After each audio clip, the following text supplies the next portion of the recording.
On May 16, 2011, the New York Times published an op-ed titled "The Long Overdue Palestinian State" by Mahmoud Abbas, president of the Palestinian National Authority.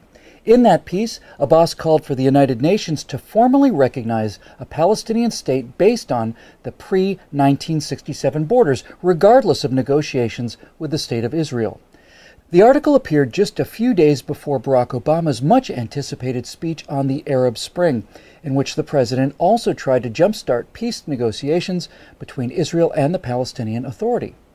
To reach an agreement on a two-state solution, Obama declared, Israel must agree to return to the pre-1967 borders, modified only by mutually agreed land swaps. Now, neither Mr. Abbas nor Mr. Obama can explain how anyone could have recognized a United Nations designated Palestinian state that Palestinian leaders and the Arab states themselves have rejected. Of the troubles in Ireland, the poet William Butler Yeats once wrote, "Great hatred, little room, maimed us at the start." In Palestine at the start, there was plenty of room, more than enough room, for a prosperous Jewish state and a prosperous Arab state. After World War I ended, with the dismantling of the Ottoman Empire, the League of Nations established the Mandate for Palestine, including all of the land that is now Israel, the West Bank, and the Gaza Strip, plus the entire territory east of the Jordan River, now called the Kingdom of Jordan. The area under the Mandate was as large as Syria and about half as large as Iraq, yet the total population at the time was less than 1 million, of whom 10% were Jews. It was in that vast, underdeveloped, and underpopulated territory that the British had promised in the language of the 1917 Balfour Declaration to support the establishment in Palestine of a national home for the Jewish people. The declaration also promised that nothing shall be done which may prejudice the civil and religious rights of existing non-Jewish communities in Palestine. Open Jewish immigration to the Holy Land was encouraged, as was freedom of speech, religion, and assembly for the Arabs of Palestine, rights they had sorely lacked under Turkish rule. Mired for more than 2 centuries in backwardness and grinding poverty, Palestinians were never recognized by the Ottoman Empire as possessing any distinctive national identity. The Palestinians quickly took advantage of their new freedom to speak bluntly, demanding a stop to the Jewish immigration which had just begun. Said one Arab representative during the Paris Peace Conference, "We will push the Zionists into the sea, or they will send us back into the desert." Aref Pasha Dajani, a Palestinian leader from Jerusalem, warned that it is impossible to live with the Jews. In all the countries where they are at present, they are not wanted because they always arrive to suck the blood of everybody. If the League of Nations will not listen to the appeal of the Arabs, this country will become a river of blood.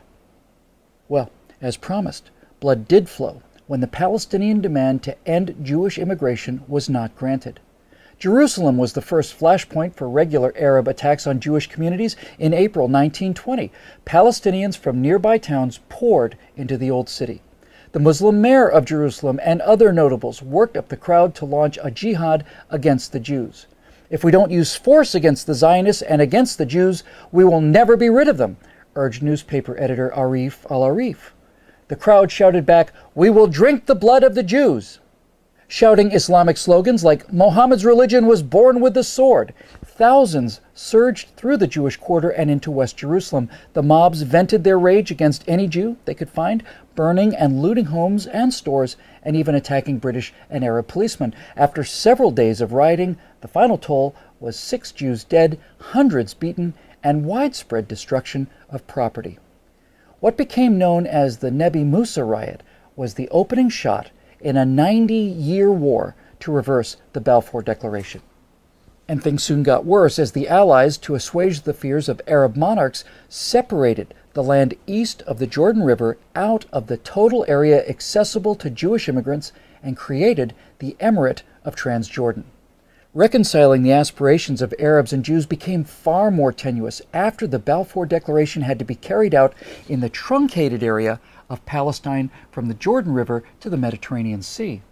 There was now much less room and a great deal more hatred. The decades that followed were marred by perpetual violence against the Jews both in Palestine and in Europe.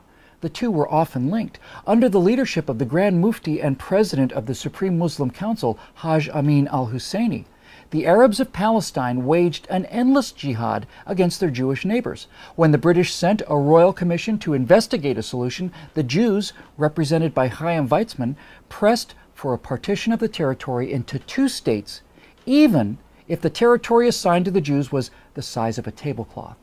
The Peel Commission's final report, published in July 1937, proposed such a division. The Jews were offered an independent state in a small enclave along the seacoast from Tel Aviv to the north of the country, constituting about 20% of the remaining Mandate territory, while the Palestinian Arabs would get 80% for their own state. Desperate for any means to be able to bring in large numbers of the endangered European Jews, the Zionists reluctantly accepted the Commission's partition plan. Led by the Mufti, the Arabs rejected partition out of hand and pressed on with the armed revolt against the Mandate. The British succeeded in putting down the violence for a time. Al-Husseini was sent into exile, ultimately in Hitler's Nazi Germany, where he lived as a special guest of the Führer. But severe limitations were placed on Jewish immigration to the Holy Land in the years leading up to the Holocaust that undoubtedly directly led to the death of many thousands of European Jews. Now, following the atrocities of the Second World War, Britain relinquished authority over the Mandate to the newly formed United Nations. The UN created yet another commission to try to figure out what to do with the contested territory. The United Nations Special Committee on Palestine recommended, by a vote of 7-3, yet another two-state solution, another partition plan to the General Assembly. This plan would have seen the territory divided almost equally between Jews and Arabs. Once again, the Zionists made public their acceptance of the proposal, and once again, Arab officials announced that any partition would be met with rivers of blood. Shortly after the UN vote, the 20-member Arab League sent their newly organized Arab Liberation Army against the Jews of Palestine. Elements of 5 regular Arab armies from Egypt, Jordan, Syria, Iraq, and Lebanon invaded Israel on May 15, 1948. Arab League Secretary General Abdul Rahman Azam vowed, "This will be a war of extermination and a momentous massacre, which will be spoken of like the Mongol massacres and the Crusades." But despite their overwhelming numbers and heated rhetoric, after a year of fighting, it was the Jewish state that had won a decisive victory. Based on the 1949 armistice lines, Israel's territory expanded by almost 40%. The Palestinian Arabs were the big losers. For the second time in 10 years, their leaders rejected a partition plan that would have given them independence and more land designated for their state than for the Jewish state. Instead, they ended up with nothing, and 650,000 Palestinians became refugees. Jordan's King Abdullah sent his Arab Legion to occupy the Palestinian West Bank and annex the territory to his kingdom. Egypt took the Gaza Strip and for the next 18 years denied Palestinians any civil rights. It never occurred to the rulers of Jordan or Egypt to create a state for the homeless Palestinians, nor did new Palestinian leaders like Yasser Arafat protest this occupation of their land by foreign rulers. Now, 3 times in the past decade, Israeli prime ministers have offered Palestinian leaders an independent state, far more generous than anything Jordan and Egypt ever allowed when they controlled the West Bank and Gaza. At Camp David in 2000, Israeli Prime Minister Ehud Barak agreed to the border suggested by President Clinton that would have established a West Bank Gaza Palestinian state with some territorial adjustments and with the Palestinians getting East Jerusalem as their capital. For his part, Palestinian Liberation Organization Chairman Yasser Arafat walked out of negotiations, went back home, and launched the Second Intifada. Invoking Islamic Jew hatred as justification, the Palestinians conducted a 3-year brutal campaign of suicide bombings against Israeli pizza parlors, wedding halls, and discotheques.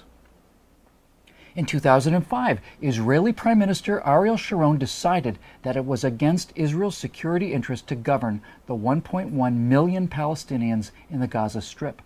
Sharon dismantled all of the Jewish settlements and pulled Israeli forces back across the 1967 borders between Israel and Gaza without even any land swaps. As an added bonus, Israel left the Palestinians a thriving flour export industry to help jumpstart the local economy. The Palestinians' response to this generosity? Well, first they destroyed the donated greenhouses, and then they launched a war of missiles and rockets against civilian targets in Israel.